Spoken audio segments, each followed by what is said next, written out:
kick us off. So, welcome to Leading with Empathy and Allyship, where we have deep, real conversations about how we can be more inclusive leaders in our workplaces and communities, how we can really step up for each other and make a difference in our communities.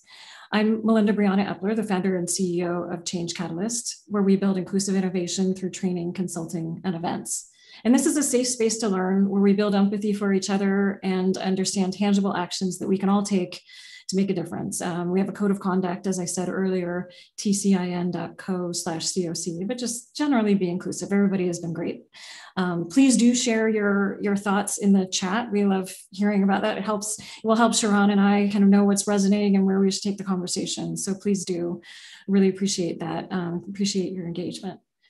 So I'm pleased to be speaking today with Sharon Connors, VP of Diversity, Equality, and Inclusion at Micron Technology. And welcome. Thank you. I'm delighted to be here. Thank you for hosting this platform. Yeah, absolutely. So today we're going to be talking about how to advance pay equity and reduce the pay gap. And just before we dive into that, let me just say a few things. On screen, we have two ASL interpreters that will be tag teaming today. And they are sponsored by Interpreter Now, which is a deaf-owned company we're really proud to partner with. We also have an episode sponsor, App Dynamics. So really appreciate App Dynamics and all they do to support the show. And we have White Coat Captioning is Maggie from White Coat Captioning is live captioning today. So if you go down to closed caption at the bottom of your screen and click on that, you can see the captions and you can adjust the sizes and everything there as well. All right, and please, again, share your aha moments in the chats and let us know what you're thinking about. And then if you have specific questions, use the Q&A function so we can find it easily. We'll have some time later toward the end for Q&A. So, and this session will be ending at 12:45 Pacific today because I have a speaking engagement. So if you could get your questions in by about 12:30, that would be great. All right. So, Sharon, Yes. can you say a bit about how you came to do this work? What's your story? How did you come to do this work and why? Yeah, thank you for asking me about my background. So I grew up in Oakland, California. I apologize. My grandmother's coming in. So I'm part of my diversity dimensions. I'm a caregiver. My grandmother lives with me. She's 92 and she just left me a note. A little bit about me. I grew up in Oakland, California. I see we have some people from California, which is exciting. And I grew up in East Oakland. And so Oakland is split by MacArthur Boulevard, and East Oakland is considered the flatlands. And then above MacArthur is the hills. I grew up in a single parent home. My father raised me and he was very passionate about education. So when I grew up in East Oakland in a predominantly Black neighborhood, I attended school above MacArthur Boulevard in the hills at a predominantly white school. And so that was really, to me, a defining moment, because I was exposed to two different worlds. So I went from, having the largest home on the block to now going to a school where my peers have elevators in their homes. And so just a whole new world. And one of the things that was striking to me was the access to technology and books and the things that we were learning. And what I can tell you, Melinda, is that the schools in my neighborhood, I don't know that they would have prepared me to be sitting here today and having this conversation. And so I just think when I reflect on that and those growing up in East Oakland, similar to me, I want everyone to have access to quality education and technology. And what I think is most important is exposure to what's possible, right? Everyone should have the ability to dream and know what's available to them and not just be confined to the 4 blocks in their surrounding neighborhood or a school that may not be preparing them for wherever it is they want to go. So it's very personal for me. And then as I started my career in HR, one of the things I started to notice as I climbed the corporate ladder is there were less and less people in the room who looked like me. I started to be one of the only Black person in the room, and one of only a few women in the room as I moved up the ladder of my career. And that was concerning because while I feel like I know a lot of different things, I'm certainly not the smartest person, right? Out of my peers, people that I know, people of color, women. And so I felt that there should be others represented in that room. And so I wanted to make a commitment to make those rooms look different. And so that's why I do the work that I do. I also have a background in compensation. And so one of the things I started to notice as I was managing compensation and executive comp is that there were disparities in pay that could not be explained. And I also noticed that when people were negotiating their pay, there were some people who were very well versed on all the different elements of compensation and knew exactly what to ask for. And there were others who were simply merely just satisfied with the first offer that was presented to them. And what was striking to me is that it had a lot to do, or there were, it was interesting to see who fit in those different boxes. And so what I saw is that underrepresented groups weren't pushing for all of the elements of compensation that were available to them. So again, it's very personal for me because I want to be paid fairly. I want everyone to be paid fairly. We're all contributing in amazing ways, and we should be compensated for that. Yeah, I want to dive into a lot of different things that you said. First, actually, can we take a little bit of a step back and can you say just a little bit about your work at Micron so people have a broader perspective of what you do? And then I think then we'll go deeper into some of the stuff that you just started to touch on. Yeah, so at Micron, I manage our diversity, equality, and inclusion strategy and execution of that strategy through programs, and that's globally. So we are in over 30 countries around the world. 70% of our footprint is in Asia. And so I'm tasked with thinking about what is our global strategy, but then how do we regionalize that? Because we know the opportunities around diversity, equality, and inclusion are different in the US versus Taiwan versus Japan versus Germany. And even within the US, if you take the US, for example, the opportunities that I look at for San Jose are quite different than our opportunities in Boise, Idaho, and Lehigh, Utah, and Manassas, Virginia, where a lot of our large sites are. So I manage a global team, and we are committed to really enhancing our culture of inclusion at Micron. Awesome. I'd be interested to see if we could explore a little bit how even the conversation about pay equity changes and shifts in those different markets too. But let's talk about what is pay equity first. Kind of lay the land. Thank you for that question, because it's sometimes hard to nail that down. You know, people talk about equal pay, pay equity, pay parity, pay gap. So what is it?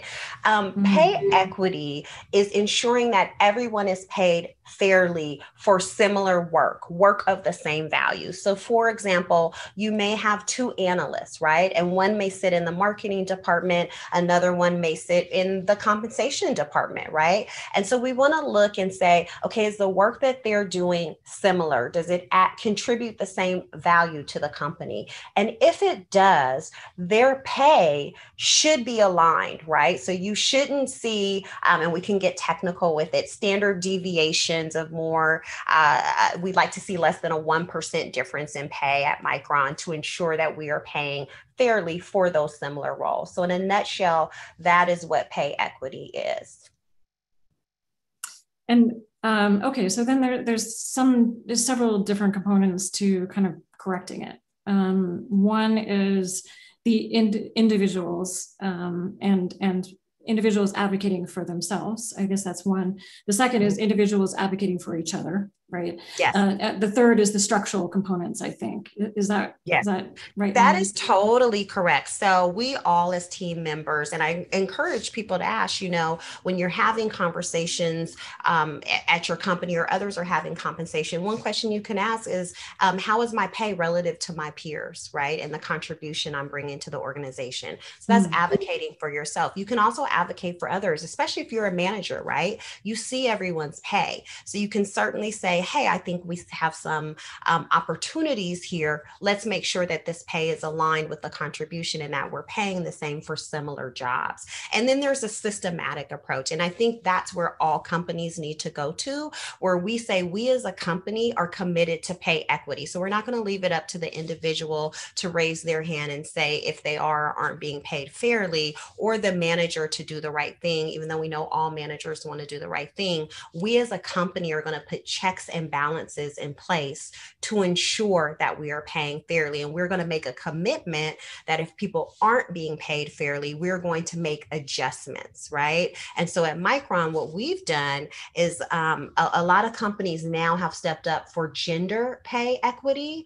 We look at all underrepresented groups. So that includes women globally, people with disabilities globally. In the US, that's Blacks, Latinx, or Hispanic community, and veterans as well. So we look at all of those groups to ensure that they are being paid fairly in comparison to the majority group. And where we identify deviations in pay, we make corrections during the process. So right now we're in our base pay review. So what we don't want to do is give base pays and say, oh, wow, looks like we're now out of balance. We want to look during that process so that we can course correct in the moment, right? And that really helps us to make sure that we're guaranteeing that we're paying our team members fairly. Another thing that we've done that I think is so important, we don't just look at base pay. So with base pay, you have salary ranges. Most companies do.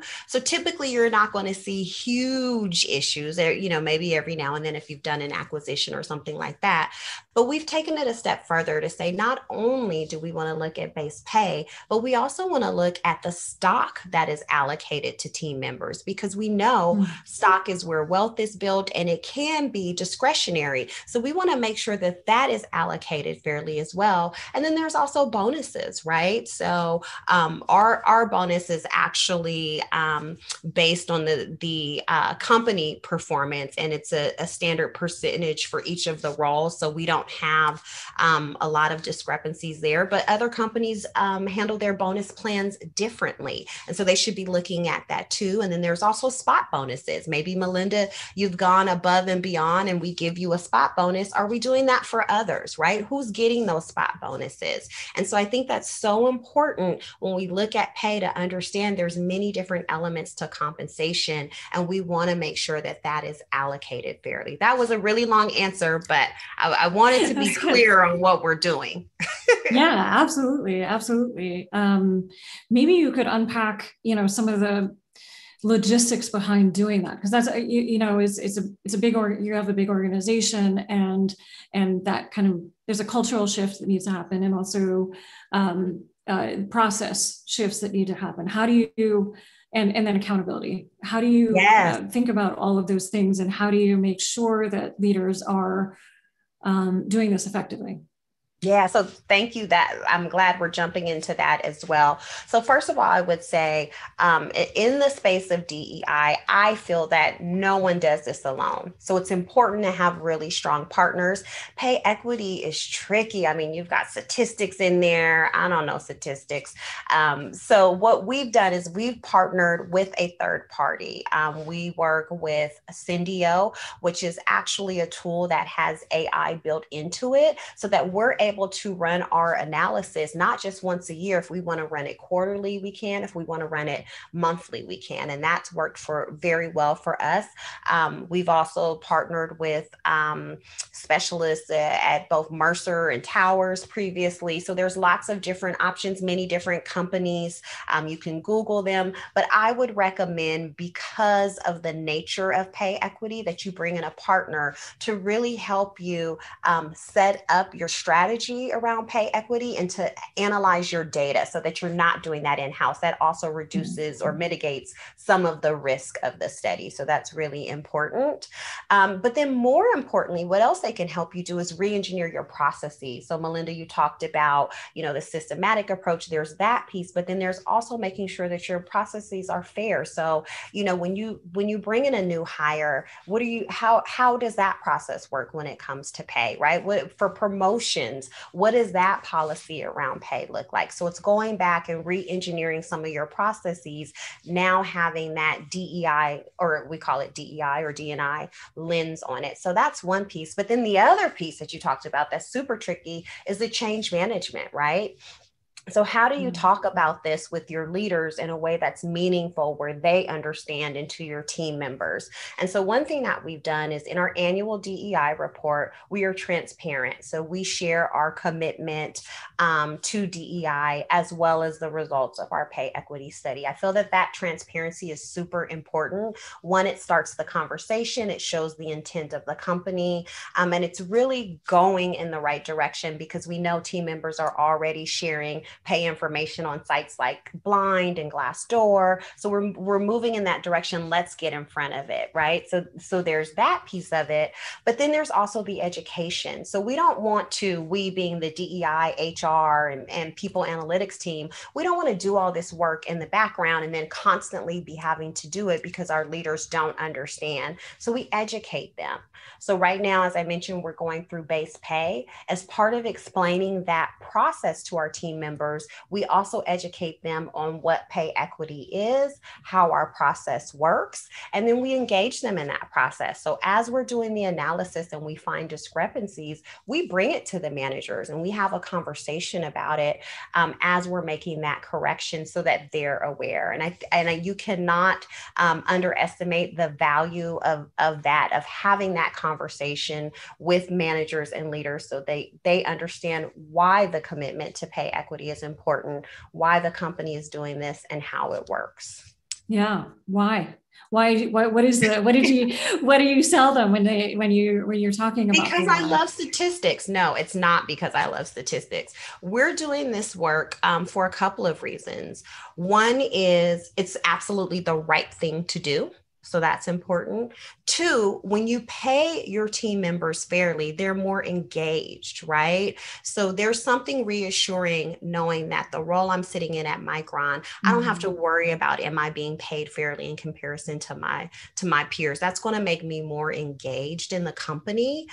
So that's super important to us. Also, when you look at retention, right? So I want to make sure part of my role is making sure that we retain our diverse talent and that we grow them. We know that when we pay people fairly, they are more likely to stay at our company longer as well. So that helps, right? Because then we're able to retain them and grow them. And ultimately that impacts our pay gap. Right. And so the pay gap is the average difference you're paying males and females. And so we know and not males and females, any underrepresented group in comparison to a majority group. Thank you, Melinda, for that look. Let me clean that up.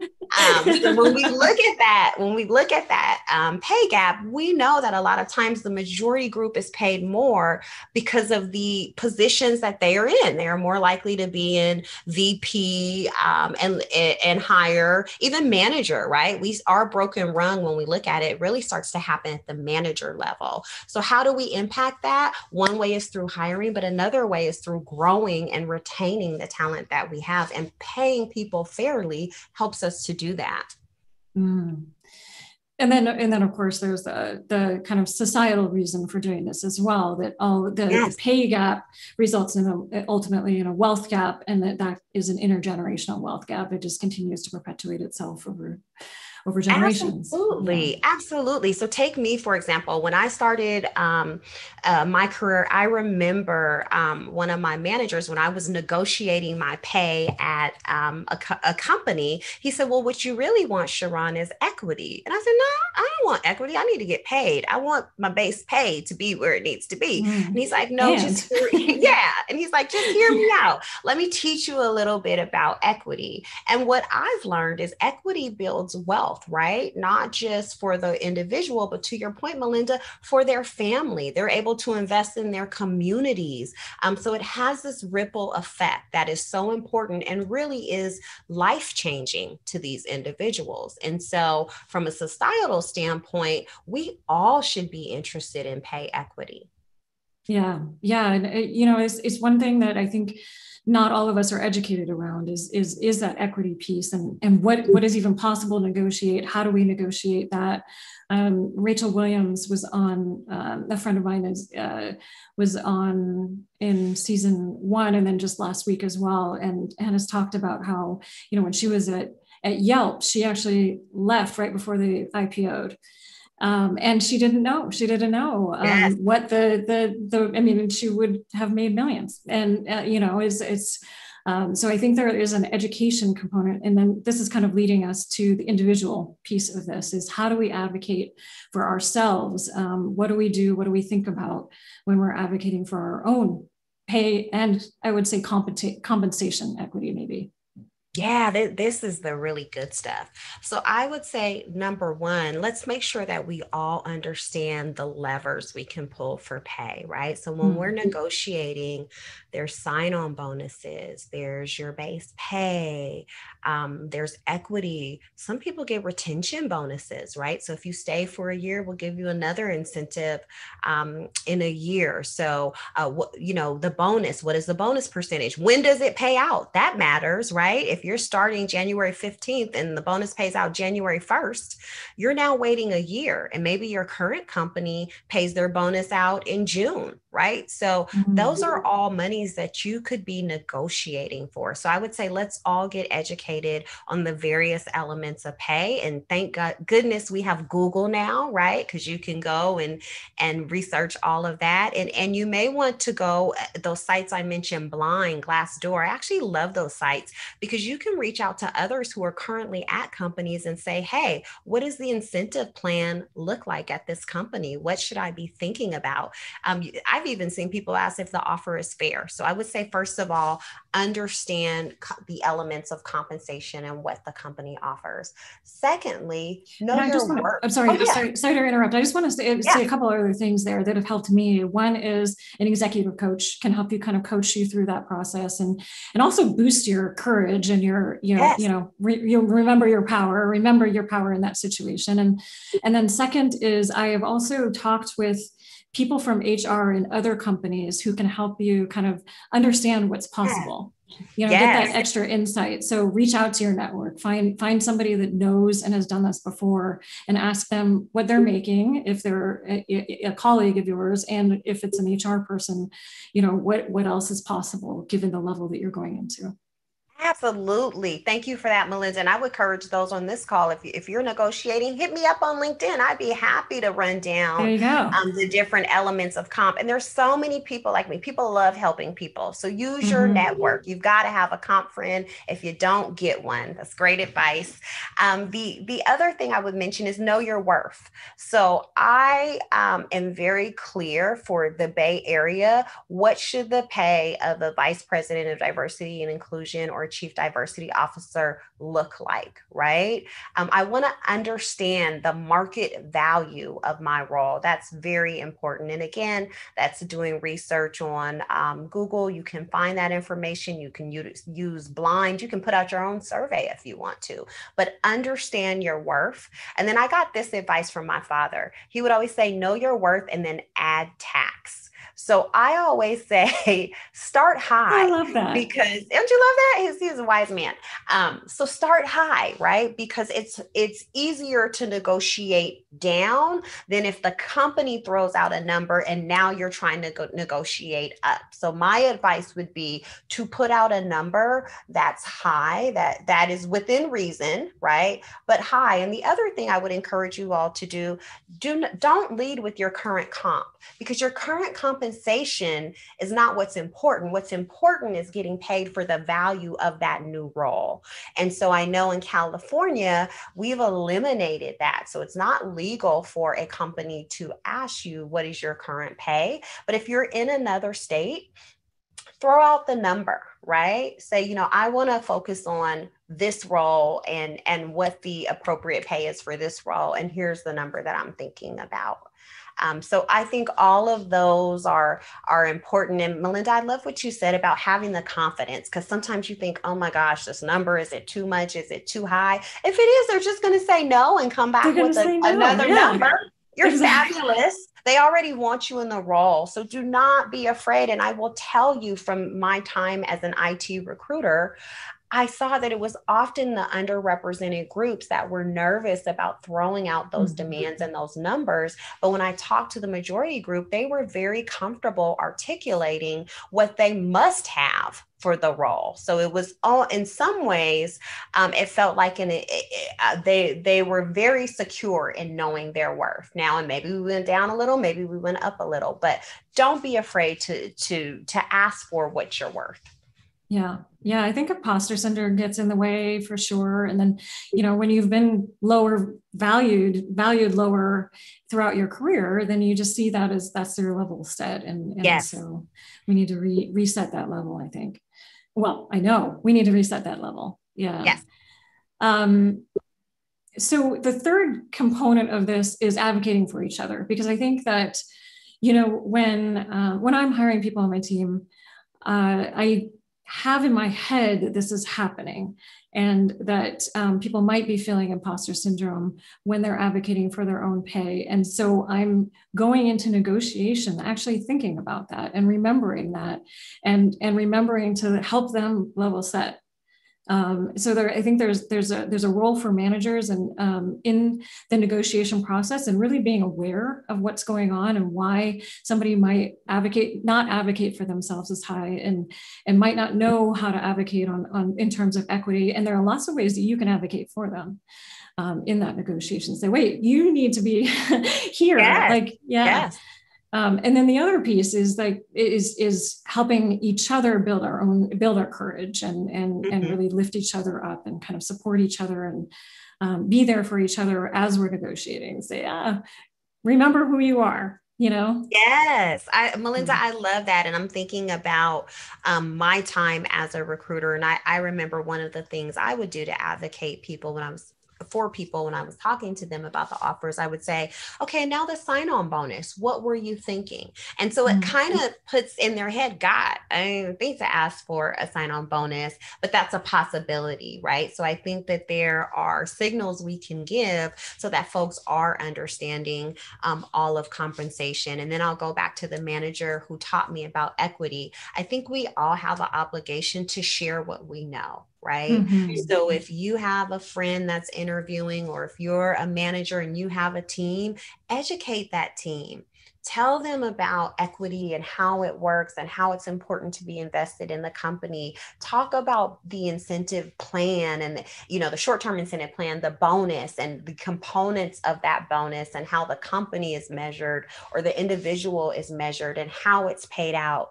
Pass on that information because that sticks with people. That what he shared with me has stuck with me to this day. And that was over 10 years ago now. Dating myself. So let's all be sure to share what we know. It's so important. Yeah, agreed. And I think the other piece is we can share what we know. And if we're the manager in that negotiation, give people the space to say, okay, now you kind of have all of the possibilities, go back, think about it, and then come back to me with numbers, give people the space to be able to do that research because they may not have known and not everybody can do that negotiation on the spot. Absolutely. So I'm going to jump into questions here in a bit. If anybody has questions, please use the Q&A function. We do have one from Yuka here. Mm-hmm. So Sharon mentioned minoritized employees often don't negotiate on all the dimensions they could. What are some of the ways they can have more successful results? We kind of talked about that a little bit. Are there other cultural issues, Yuka asks, or is it more cultural, not wanting to challenge authority or skills in speaking up? And then the follow-up question is, if negotiations backfire, what can you do? How do you handle that? Yeah, great question. So I think some of it is absolutely cultural. I think the way that I was raised, just thinking about myself, is you're appreciative of a good job, right? And so that's something to be valued and to be thankful for. But I think sometimes what that can translate into is not being aware of your worth, or that this is an exchange and what you're bringing to that company. So I absolutely think, depending on the diversity dimensions of the person and their cultural background, that plays into how comfortable we are negotiating. And that's why we need practice. We need to practice with our friends. We need to practice with our HR friends. We need to seek advice and really prepare for that conversation so that we are more comfortable expressing what we're asking for. Now, can it backfire?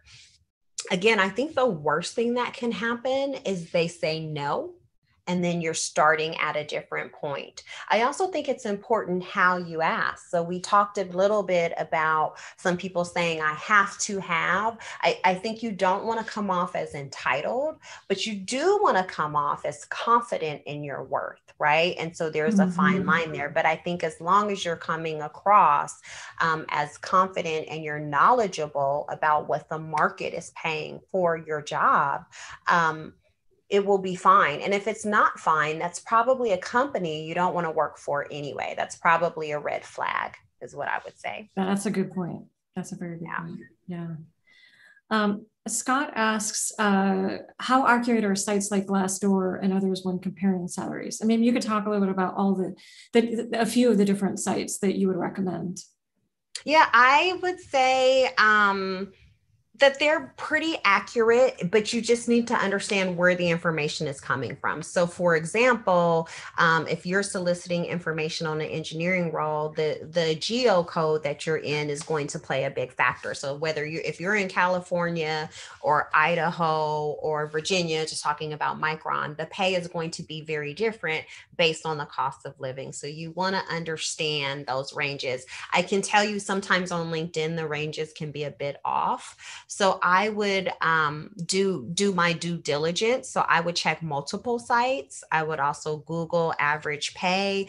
There's statistical information out there. A lot of companies are now releasing their EEO data. So you can use that data as well to get a sense of the range of the roles. And again, what I really like about Blind as an application is you can solicit a survey. So you can say, hey, I'm going for an engineering role in the San Francisco Bay Area. I have X years of experience. Can you tell me what the total target compensation should be? And people will reply to you with that information. And I think more of us are starting to be more transparent about pay. So I certainly think that you can get there with those sites. Yeah, that goes back a little bit to Yuka's question, just in terms of culturally. I was definitely raised to not talk about pay, that you're not supposed to talk about that. And so I do need, I think that as a collective, we all need to start talking about this more so that we can, so we can have this movement of pay equity, of compensation equity, and really, really create change for ourselves and each other. Yeah. And I want to mention in California, and I think we will see more of this legislation coming down, particularly with the Biden administration. But in California, they have to tell you the range for the position. So if you say, for this role, can you tell me the range of the salary? Legally, they have to provide that for you. And now you've got a great window to negotiate with because you know the min and you know the max. And then your goal is to make your case for being at the max. That's right. That is our goal. That is our goal. Awesome. Verlance has a question. How do you foster and or cultivate the come to the light moment for leaders who are in roles responsible for investing in their employees in order to retain, grow, and reduce pay gap among loyal staff? How do you get them to open their eyes and actually do what is right and necessary, as opposed to only speaking about it with drawn out efforts when you're kind of pushing versus So one thing that one of my mentors told me when I was first getting into this work of diversity, equality, and inclusion is You can put the decisions in the hands of the managers and they may or may not do the right thing. But if you build it into the process, you can be guaranteed that the right thing will be done. So at Micron, I just want to be clear, it's not optional whether our managers pay fairly or not. We audit that data. And if there needs to be corrections, there are corrections made. Now, we want to understand the disparities in pay. So we'll certainly reach out to the managers to understand. But at the end of the day, we're committed to paying people fairly. Now, that being said, I would encourage companies to mandate it, not to depend on the manager, to depend on your process.